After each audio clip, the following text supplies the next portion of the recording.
Dieu n'exauce plus les prières aujourd'hui. En fait, en réalité, Dieu ne travaille plus aujourd'hui. Je vais vous expliquer ce que je suis en train de dire. Alors, d'abord, je vous pose cette question. Vous êtes-vous jamais posé la question, pourquoi est-ce qu'il n'y a pas, de création de nouveaux arbres? C'est-à-dire que les arbres qui n'ont jamais existé, d'accord, et qui viennent en existence pour la première fois sur la Terre. On n'a pas eu encore jusque-là. Parce que tous les arbres que nous connaissons, tous les arbres qui existent, ont existé déjà dans le temps et ne font que pousser et repousser, ne font que pousser, mourir, se régénérer encore et encore. Donc, il n'y a pas de nouveaux arbres, c'est-à-dire une nouvelle espèce d'arbre, d'accord, qui soit créée encore aujourd'hui. Pareil pour l'être humain.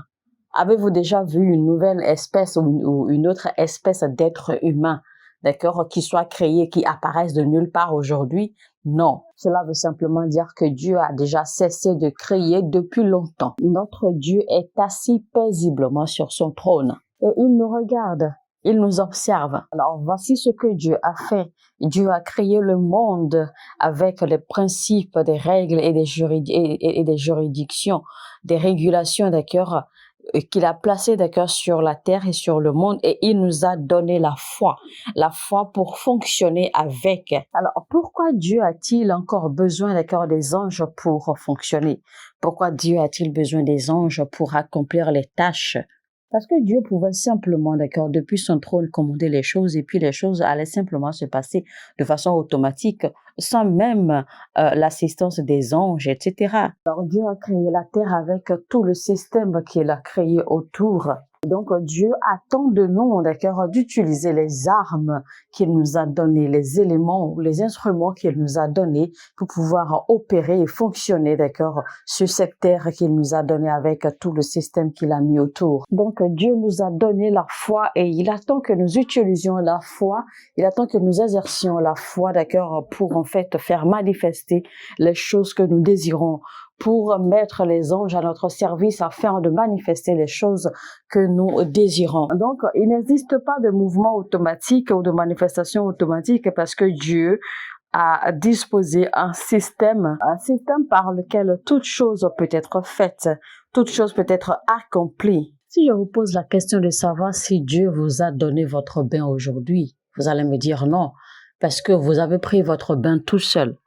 Et vous avez fait cela parce que Dieu vous a créé avec la capacité de réfléchir, de penser et de pouvoir faire certaines choses par vous-même. Mais le problème que nous avons aujourd'hui, c'est que beaucoup attendent que Dieu fasse les choses pour eux. Beaucoup attendent que Dieu agisse pour eux. Mais il faut savoir que Dieu n'agit plus aujourd'hui. Dieu n'a plus d'action à faire aujourd'hui. Dieu n'a plus rien à créer aujourd'hui. Parce que Dieu nous a donné le cerveau, l'intelligence et la foi à mettre en pratique. Donc, quand les gens ont des problèmes aujourd'hui, quand quelque chose se passe, eh bien, l'on tourne facilement vers Dieu, on commence à pleurer. On commence à pleurer, on prie, on demande à ce que Dieu intervienne. Mais Dieu est tranquillement assis sur son trône et il nous regarde et il nous observe. Il rit de nous-mêmes parfois. Car la Bible dit que il est assis sur son trône en train de rire, en train de sourire. Est-ce que Dieu sera étonné? Dieu vous dira, mais je t'ai donné ma parole. Je t'ai donné la foi. Je t'ai donné l'intelligence. Je vous montre quelque chose rapidement dans Éphésiens 1, verset 11 qui dit « En lui, nous sommes aussi devenus héritiers, ayant été prédestinés, suivant la résolution de celui qui opère toutes choses d'après le conseil de sa volonté. » Donc, ce verset nous explique en fait que avant de voir la manifestation de quoi que ce soit que vous demandez ou que vous désirez, eh bien, la manifestation va se faire forcément, d'accord, sur la base de la parole de Dieu. Donc, avant que Dieu ne réagisse ou bien avant que la gloire de Dieu ne se manifeste, eh bien, Dieu va regarder si ce qu'il veut faire, si sa parole s'accorde à cela. Avant tout, parce que la Bible nous dit clairement ceci, il est écrit clairement, et que prédestiné suivant la résolution de celui qui opère toutes choses d'après le conseil de sa volonté. Sa volonté, c'est sa parole. D'après le conseil de sa parole. Donc, ça veut dire que Dieu fait toutes choses selon sa parole, selon la parole qui est écrite.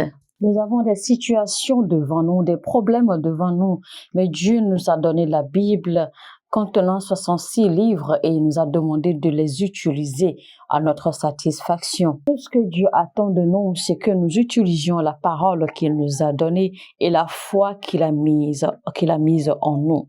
Mais voici que malheureusement, quand nous avons des problèmes, eh bien, nous commençons à pleurer et nous commençons à gémir. Donc, même si Dieu devait exaucer votre prière, eh bien, il va toujours utiliser sa parole pour exaucer la prière. Et donc, voici la parole qu'il nous a déjà donnée et il veut que nous utilisions cette parole en notre faveur pour résoudre tout problème. Donc, c'est pour vous dire que Dieu ne travaille plus aujourd'hui, en fait. Dieu a déjà exaucé toutes les prières. Il suffit simplement de savoir comment utiliser la parole et la foi mise en action pour provoquer, en fait, l'exaucement de la prière que nous faisons. Et c'est ce travail que Dieu attend de nous de faire. Rappelez-vous ce qui s'est passé avec Moïse quand il s'est retrouvé avec le peuple, avec les Égyptiens qui les pourchassaient. Exode 14, 15. L'Éternel dit à Moïse, pourquoi ces cris? Alors l'Éternel combattra pour vous et vous garderez le silence. Et l'Éternel dit à Moïse, pourquoi ces cris? Parle aux enfants d'Israël et qu'ils marchent. Donc, en réalité, quand ils sont arrivés à ce point, eh bien, Moïse a fait affaire face à l'Éternel. Il a commencé à prier, à demander à l'Éternel d'agir. Mais l'Éternel lui a répondu, pourquoi est-ce qu'il crie? Pourquoi est-ce qu'il implore alors qu'il a ce qu'il faut faire? Il sait ce qu'il faut faire. Donc Dieu lui a dit, mais dis au peuple de faire ceci. Et c'est alors que Moïse a agi. Cessez donc de vous morfondre. Cessez de vous lamenter et utilisez la parole en votre faveur. Prenez à vendre un chauffage à quelqu'un qui vit déjà, d'accord, dans une chaudière.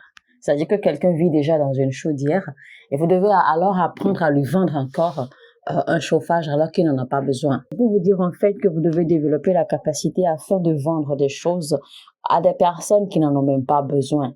Vous devez pouvoir y arriver. Et je sais qu'il y a des gens qui vont me dire que mais moi je ne sais pas vendre, je ne suis pas faite pour ceci, je ne suis pas faite pour cela. J'essaie de vous montrer en réalité ce qui fait que vos étoiles ne brillent pas. Vos étoiles n'arrivent pas à briller parce que vous n'arrivez pas à prendre des risques. Vous ne prenez pas des initiatives, vous n'allez pas au devant des choses. Vous ne provoquez pas les choses. Parce qu'il y a beaucoup qui se sous-estiment tellement, il y a beaucoup qui se voient très peu face à certaines choses, beaucoup qui se voient qu'ils ne méritent pas telle bénédiction ou qu'ils ne méritent pas ceci ou qu'ils ne méritent pas tel bonheur, telle grandeur, etc., etc. Cessez de vous sous-estimer, cessez de vous voir trop petit, cessez de vous lamenter devant Dieu.